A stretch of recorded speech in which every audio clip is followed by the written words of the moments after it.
That was the hike. I went, I gotta get sleep one of these days, but I just got back from that 4 day or 5 days, whatever I went, 4, 3, 4, 4. Met up with a good friend of mine who's done basically a lifetime of guiding, salmon, steelhead enhancement, been involved with conservation all his life, and we went for a drift down a remote river in the west coast of Vancouver Island. And it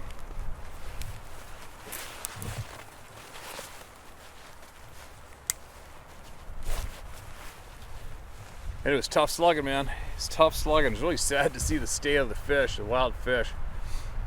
Sadly, they don't want to do anything about the missing steelhead because it doesn't create enough money. Isn't that sad? Isn't that gross?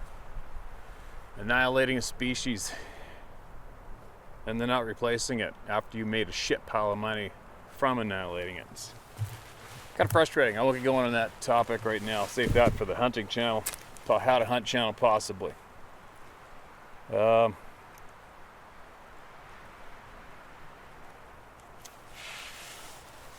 So anyway, today I just got back, and then today I decided I needed to get some cameras. I have a lot of cameras out yet, and the snow is melting, but it's kind of frustrating for me because I really want to go get them. And hiking up and over a mountain in the timber and in rotten snow is so frustrating and hard. It's not the easiest thing in the world to do. It's kind of taxing on the body, especially after you haven't hiked for the winter, right? So I got up there. Anyways, I made it. I ran into a buck up there too, and I got a little video of him, got real close to him. I got the 2 cameras that I wanted. So that was kind of cool. Got soaking wet, and then left my glasses in the stupid truck. And I was at this wicked spot with an awesome view to share some emails. It's always something, right? And then my other new $2,200 video camera, I toasted. And I toasted my DSLR Canon 5D. Knocked that over, it fell over on the tripod and landed on its back with a full-size zoom lens on it. Now it won't, the display case won't work. So I got online, I found 2 Canon 5Ds for sale from a photographer, to the 2 bodies and a charger. Bought those, they both powered up fine. 2 days later, one of them doesn't power up. Like, holy shit. I'll bet you I have a stack worth of 20,000 bucks in camera equipment that doesn't work right now. Accumulated. But anyway, moving along. It's my little quick little updates for right now. I'm wet. Made the mistake of wearing a cotton t-shirt and I gotta get moving. But I'm gonna share some emails. I'll share that one that if I can find it. I was trying to share an email from, come on, where is it? The email I was trying to share when I felt absolutely uneasy in that one particular spot that I stopped on the way home. I've stopped there a few times. And yeah, I do tempt things to happen basically everywhere I go. Whatever. But when I get a feeling of I can't keep my back to a certain patch of timber, that's what I call pressure. When I've told people in the past, when I feel pressure from a certain place where I'm trying to go hunting or whatever, I just turn around and leave. I'm out of here, I'm good. I'm not looking to have an experience with these beings again. I'm just not into it. I've told you from the beginning, I'm just not into it. I know they're there. They know I'm there. I'm good. Now I just want to know why we are not taught about these honestly from the time we're children. Because that is very wrong. So that's what I'm about. But anyway, so I'm going to try to find that email that I was trying to share at the time when I left. I had it right here already, and I found it. Here we go. Hello, Steve. Listen to this. I'm going to get this one out, and then I'm going to get going because I'm wet and cold, and just not the warmest time of year right now. Hello, Steve. Watch your videos for a while now, and I love hearing everyone's stories. Get excited when I see new video yours pop up on YouTube. You can share this email on your YouTube page. Just want to give you a heads up. This is going to be a very long email. Let her rip. Whatever it takes to get your voice heard, I'm all over it. I'm an Alaskan native from the Lower Kenai Peninsula. Still live in my home of Port Graham, Alaska. I'm sure you've heard of the hairy man from Portlock, also known as Port Chatham, Alaska. I grew up listening to stories of the Nuntinuk. I grew up listening to stories of the Nuntinuk, known as Bigfoot in our language. These stories were told to us by our elders who have lived in the Port Chatham with their parents and grandparents. I wish I had recordings of all the stories that were told of when they lived there. So I'm a firm believer in Bigfoot and was always fascinated by the stories the elders told. In May 2016, I heard that there was a big timber cruising project going to happen in Port Graham, as well as Windy Bay, Rocky Bay also, and the Kenai Fjords. I was so excited about this opportunity cruising and had to jump on it. So at the time, I resigned from my job as a school secretary to go out and adventure and see more of our native land. Talk about the time of our lives with the job being out in the wilderness hiking throughout the day with some very awesome co-workers. I don't regret ever walking away from working at the school because I came out from timber cruising with more knowledge of our land and was able to share that with our co-workers.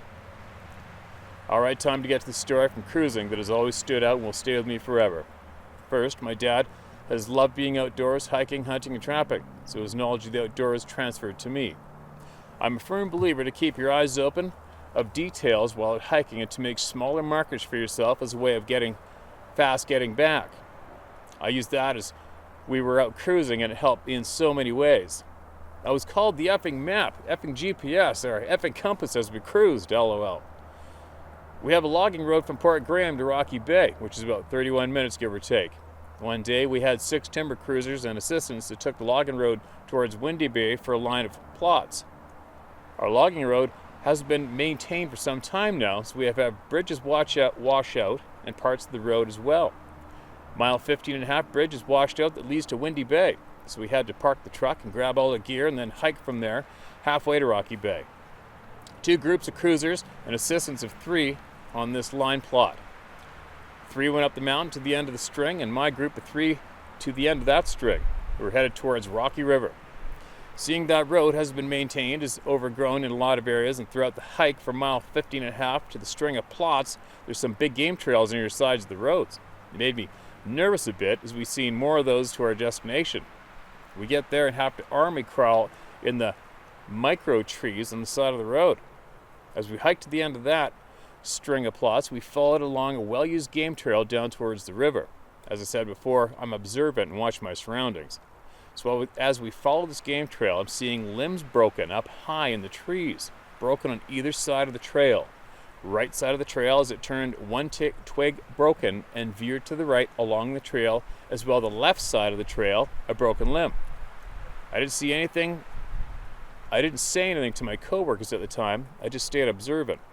Strange, I thought, as we furthered our track along this game trail, and the entire time, broken limb to the right, then the left.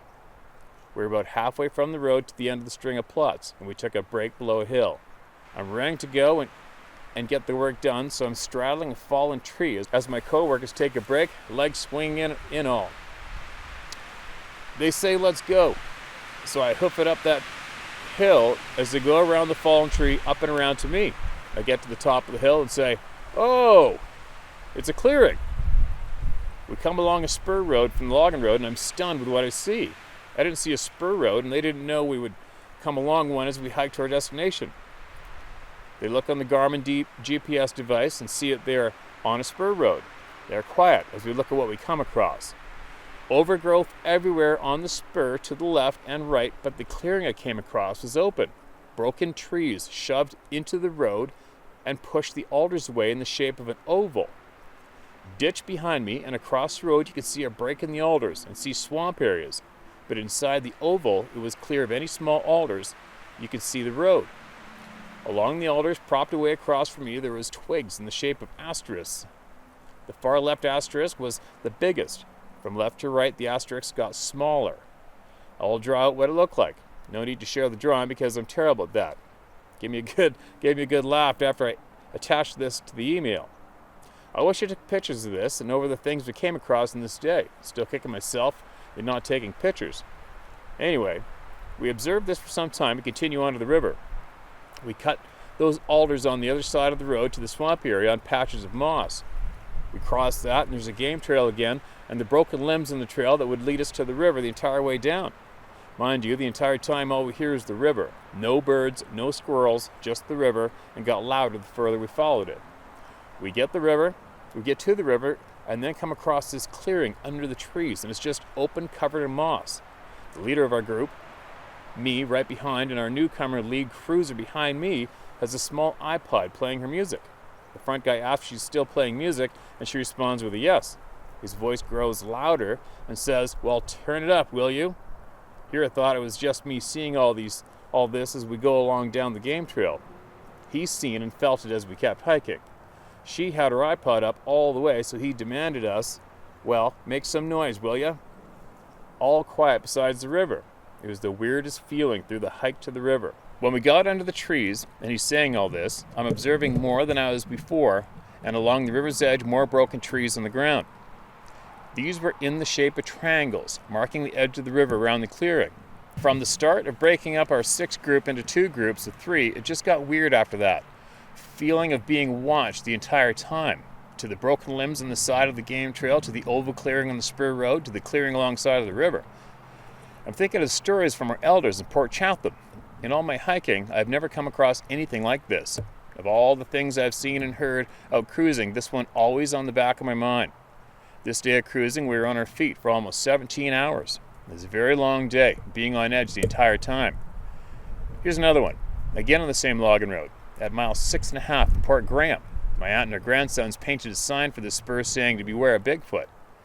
This time we had 4 people in our group, 2 up the mountain and myself in the lead, and a cruiser around the meadow swampy areas. My co-worker and I along the meadows to our end of the string of plots as we hiked to the feeling of being watched got stronger as we continued hiking. Again near a river, no noise of wildlife. We can only hear the other 2 guys making "Soo-wee" calls to us. LOL, this is our way of communicating throughout the cruising when we didn't want to use our walkie-talkies. The lead cruiser was the boss of our entire cruising and our first time working together in this project. He told me as we got out to our first plot that it felt like we were being watched, and I said the same.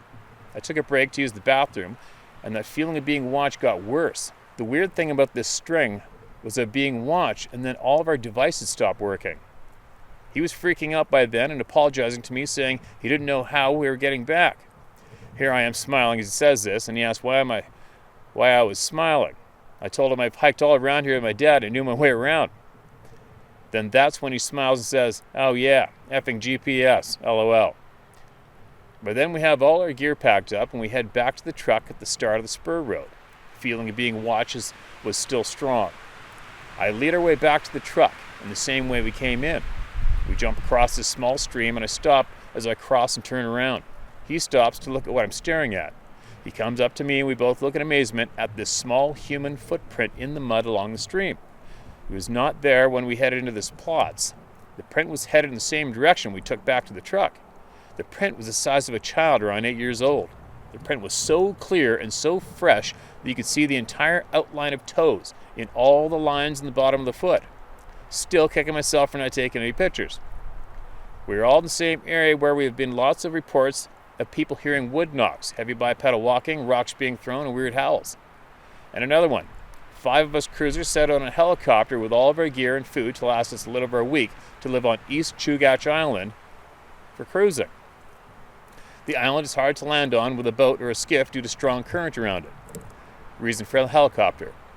The very first night after setting up our tents, we made a fire on the beach near the camp. We were sharing stories and relaxing after the day we had.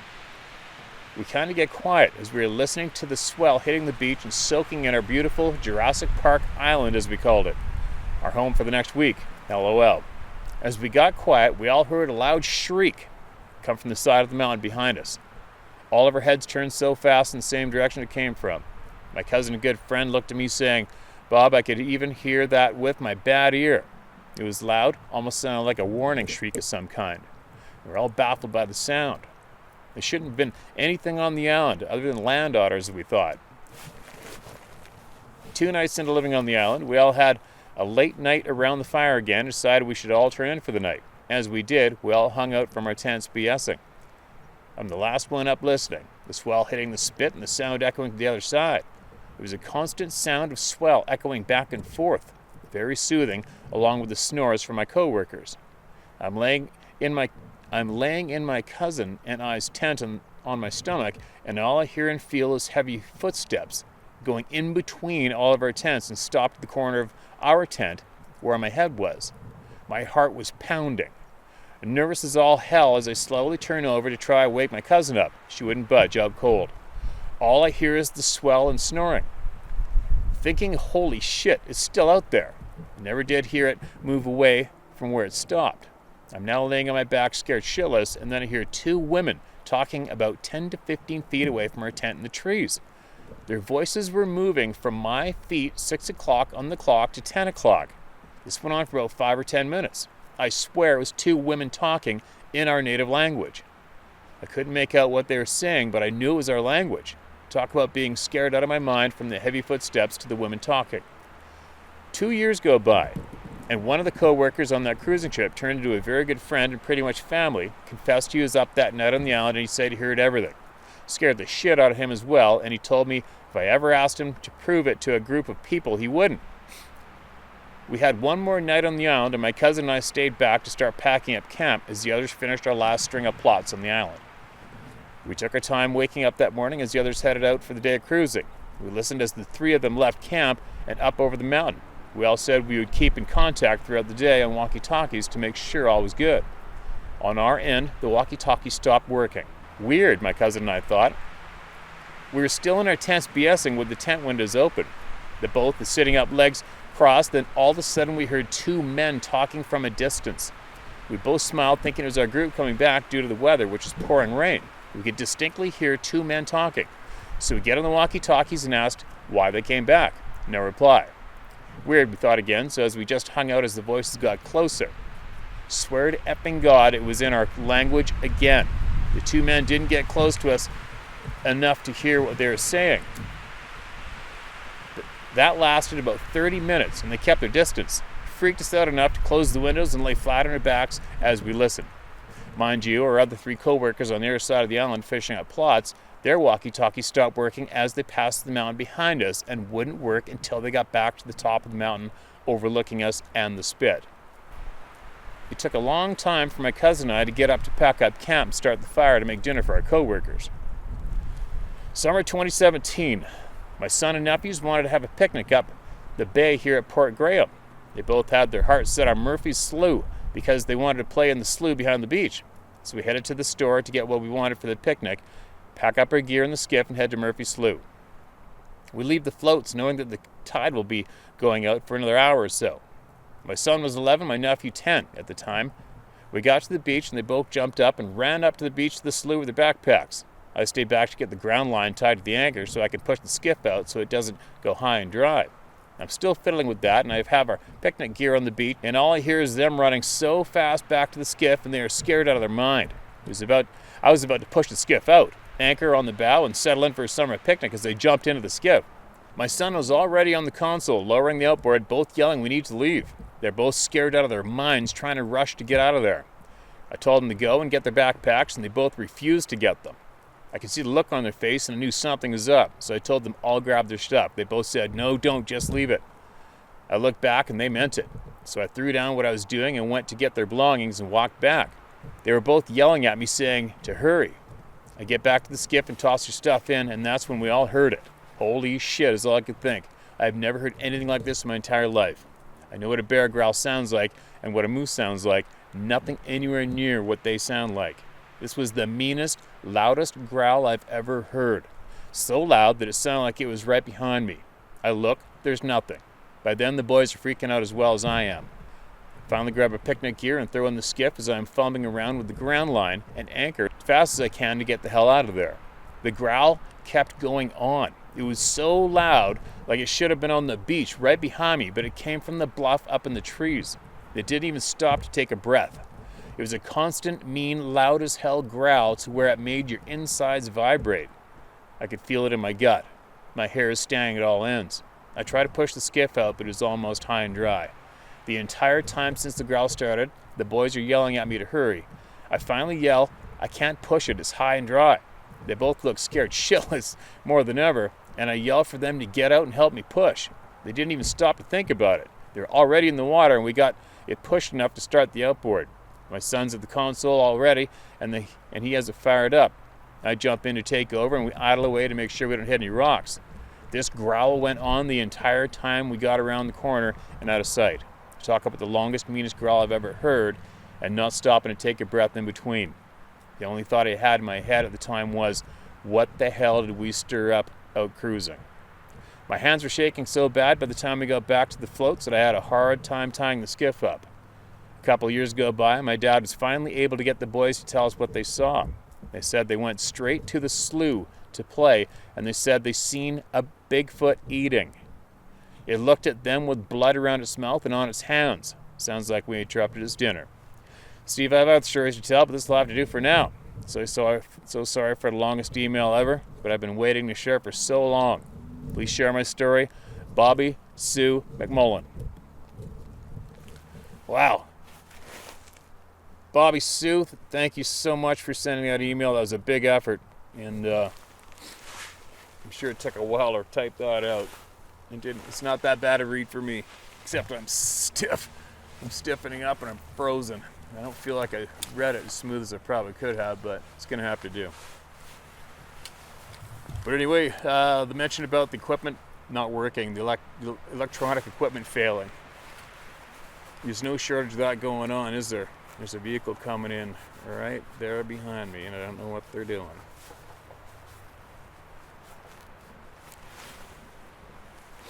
Anyway, oh, they got a truckload of garbage. I might be catching them dumping. That'll be good. All right, I'm gonna go. I'll catch up with everybody later. I'm gonna do a bigger effort tomorrow to get caught up in emails and get them shared. And I'll be back shortly, all right? So the guy that drove up that little spur road, I guess he had a bunch of cedar shingles left over, some cardboard, and he was gonna light a fire and burn it. And there's a previous burn pile there from prior. So harmless enough, I guess. Lucky wasn't some dirtbag throwing garbage out, right? Otherwise, it would have. Well, I did sneak up and take pictures anyway, just in case. But anyway, what do we got? I'm gonna keep going here. I'm still wet. I made the mistake of wearing a cotton frickin' t-shirt today on my hike, which is rule number 1, no. You just don't break that rule. But sometimes I get in a bit of a rush and a panic, and I decide I don't care, and I go anyway. Anyway, what do we got? Howdy, Steve. Can't help but send you a comment or two on the points of your former emails. The First Nations woman who was interviewed by the Bullshitters Fabricating and Regurgitating Organization is another victim of the predators who use the vulnerable and less informed to promote their own fortunes. Are they also called shills for the deep state? That is, are they an effective info-gathering engine for the hidden agendas of covert rulers?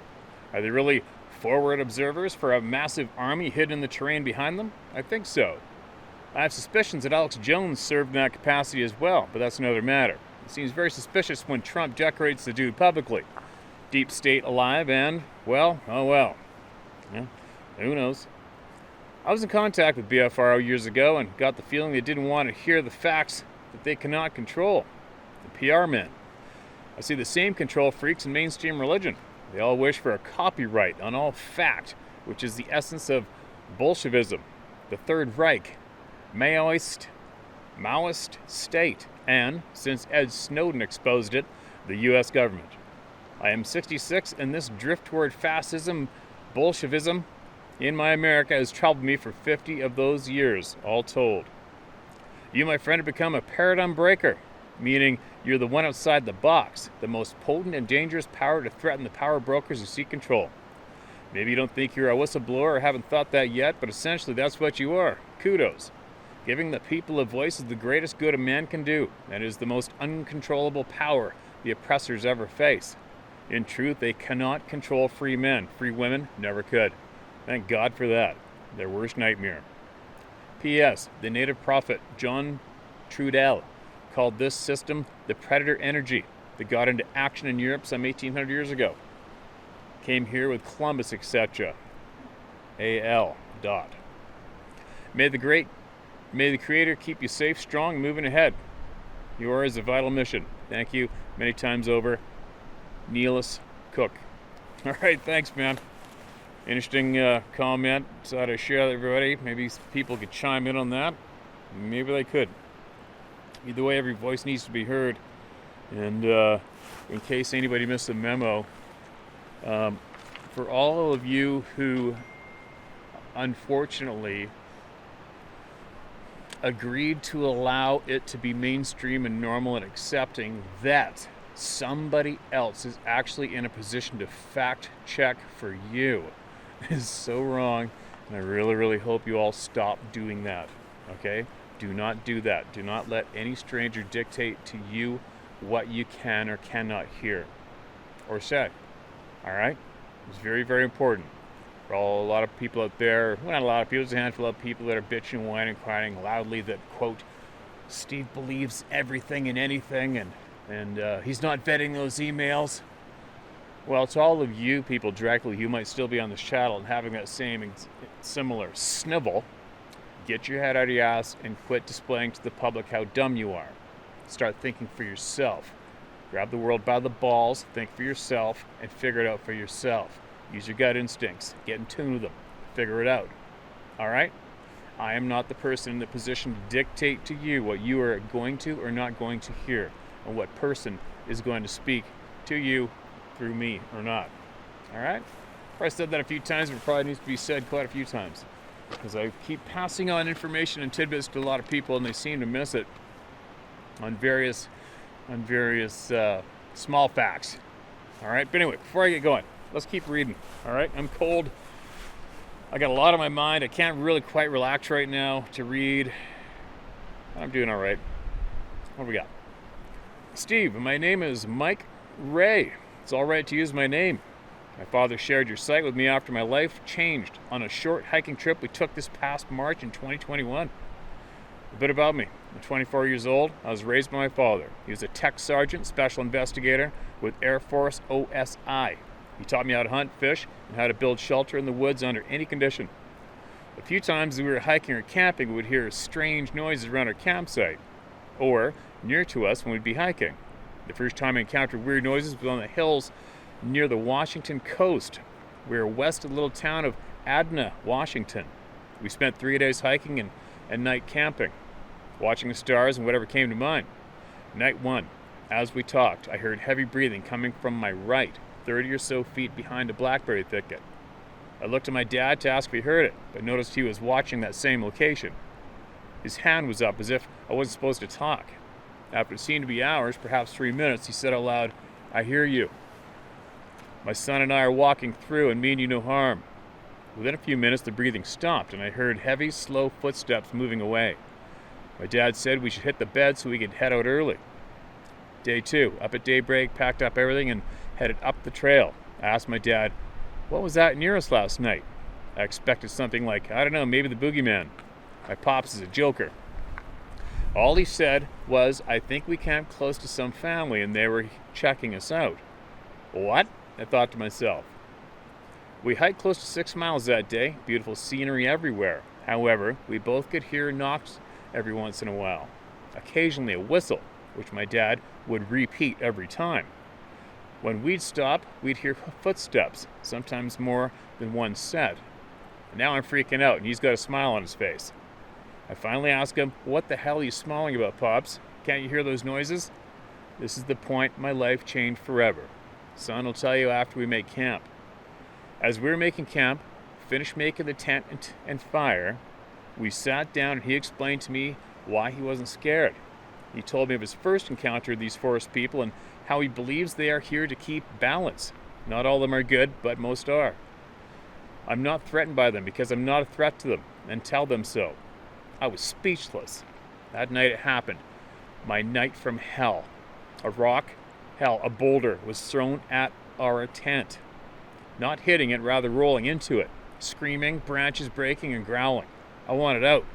Dad sat up, put his boots on, unzipped the tent, and stepped out. He was pissed. All 6'5" of pissed off Irish yelled out, "Stop, leave now, and be quiet."